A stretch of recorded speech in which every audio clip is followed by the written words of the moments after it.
Азыркы учурда коомчулукту эң кызыктырып аткан маселелердин бири бул ошол жанагы жогоруда белгиленген Кара Суудагы Матраимовдордун иш чарасы болду. Эмне үчүн ал жерге ошо төрага баштаган депутаттардын жоонтобу катышты деген суроо коюлуп атат да. Буга сиз эмне дер элеңиз? Эми кече биринчиден бул жалпы майрам болчу.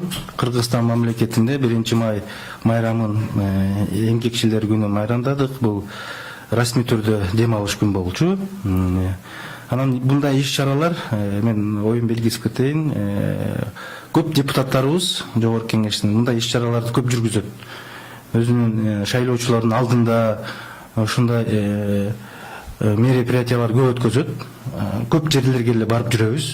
Мен төрага катары депутаттар активдүү катышат, барып ошол өзүнүн фракциясынын депутаттарына мындай поддержка катары барып катышып, оюн зооктордун көрүп, ошондой маселелердин бири эле мына кече болду. Бул Искендер Исмаилович жогорку кеңештин депутаты, ошондой өзүнүн жылда өткөрүп жүргөн маркум атасынын элесине арнап ошо Кара Суу районунун элинин жаштарын, аксакалдарды чогултуп, анан кийин спорт күйөрмандарын, спортсмендерди чогултуп, чоң бир турнир, анан кийин элге чай берип турган ушундай иш чаралар бар экен. Анан бул жылы ушул 1 майга туш келип калды, экинчиден келаткан 9 майга арнап ушул улуу ата мекендик согуштун аксакалдарын чогултуп, аларга да биз белектерибизди ала бардык.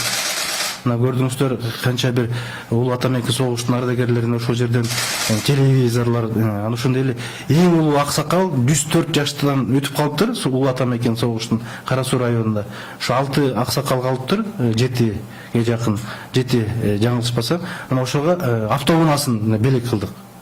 Бул ушундай иш чаралар болду.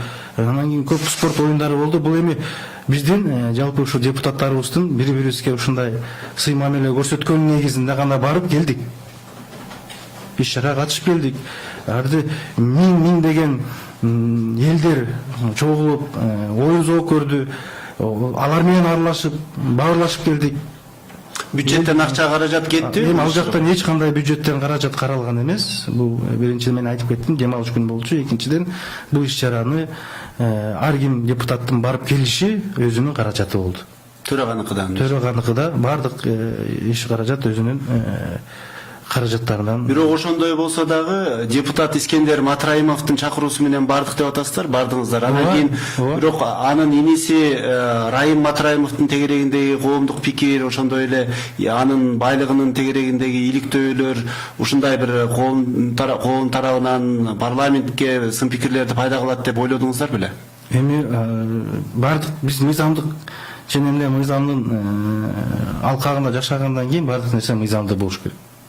Эми коомчулукта балким ошондой сөздөр болуп атат, айтылып атат, угуп атабыз, бирок ал мыйзамга биздин барып ал жерге иш чарага катышканга эч бир мыйзам тоскоолдук запрет жок да. Мыйзам менен жашаган эл бизден мыйзамдуулукту каалайт, ошону требует. Ошонун негизинде болду. Анан коомчулукта ушундай сөздөр болуп атат, биз арге бара албайбыз. Искендер Исмаиловичке барган болбойт, сен иниңде ушундай маселе бар дегенге бул мен ойлойм, андай эч кандай бул жерде себеп да жок. Мен айтып кетет элем. Биздин кесиптешибиз Искендер Исмаилович Матраимов ушундай иш чара өткөрүп атабыз, эл болот, келип кетиңиздер дегенден барып келдик. Калган нерсе бардык мыйзамдын алкагында болуш керек. Сүйлөдүк, куттуктоо сөздөрүбүздү айттык, элге арналган сөздөрүбүздү айттык. Жакшы иш чара болду деп мен толук айтып кете алам. Рахмат. Парламент радиосунун күн тартибинде уктуруусунда жогорку кеңештин төрагасы Дастанбек Жумабеков Арсызбекович болду. Маегиңизге чоң рахмат, ишиңиздерге ийгилик. Рахмат. Парламент ФМ радиосу